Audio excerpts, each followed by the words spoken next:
বাংলাদেশ জামায়াত ইসলামীর সঙ্গে বিএনপির জোট অনেক আগেই অকার্যকর হয়ে গেছে বলে জানিয়েছেন দলটির মহাসচিব মির্জা ফখরুল ইসলাম আলমগীর। তিনি বলেন, আমাদের যে জোট ছিল আন্দোলনের জন্য জোট, সেটা অনেক আগেই অকার্যকর হয়ে গেছে। এটা এখন কোনো কাজ করে না। ছাত্র জনতার অভ্যুত্থানে দীর্ঘ 17 বছর পর আওয়ামী লীগ সরকারের পতনের পর দেশের রাজনৈতিক অঙ্গনে পরিবর্তন এসেছে। নতুন এ পরিস্থিতিতে দেশের একটি সংবাদ মাধ্যমের সঙ্গে আলাপকালে বিএনপি মহাসচিব এসব কথা বলেছেন।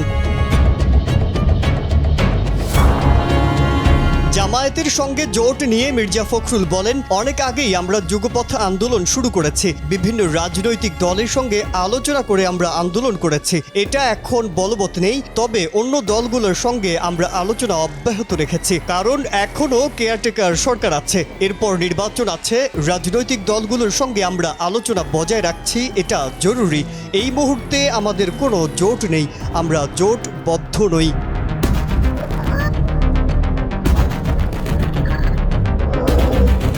আওয়ামী লীগ দেশকে ধ্বংস করে দিয়েছে মন্তব্য করে বিএনপি মহাসচিব বলেন, আমাদের স্বাধীনতার চেতনা, অর্থনীতি, রাজনীতি, মূল্যবোধ সব ধ্বংস করেছে।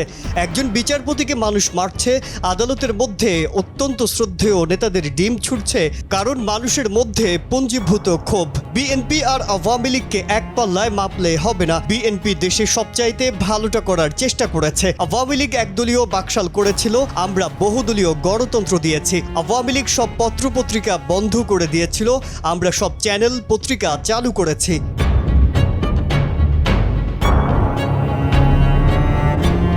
Redmi 13 স্টাইল বানাই দুনিয়া কাঁপায়।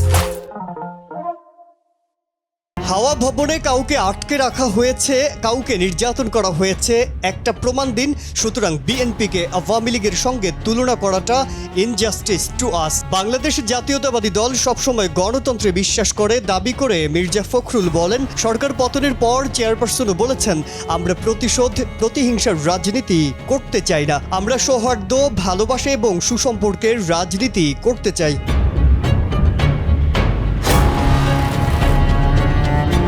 আপনারা ক্ষমতায় গেলে হাওয়া ভবন ফিরে আসবে না, এ নিশ্চয়তা কোথায়? এমন প্রশ্নের জবাবে তিনি বলেন, এ বাক্যটা কতগুলো মিডিয়া এবং ব্যক্তি প্রচার করেন।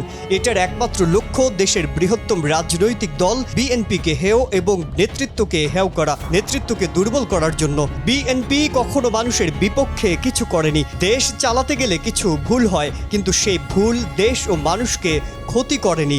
নির্বাচন হোক, তাহলে জনগণই বেছে নেবে কোন দলটা ভালো, কোন দলটা ভালো না, কোন নেতা খারাপ। নির্বাচনেই প্রমাণ হবে। মাজহারুল আলম, কালের কণ্ঠ।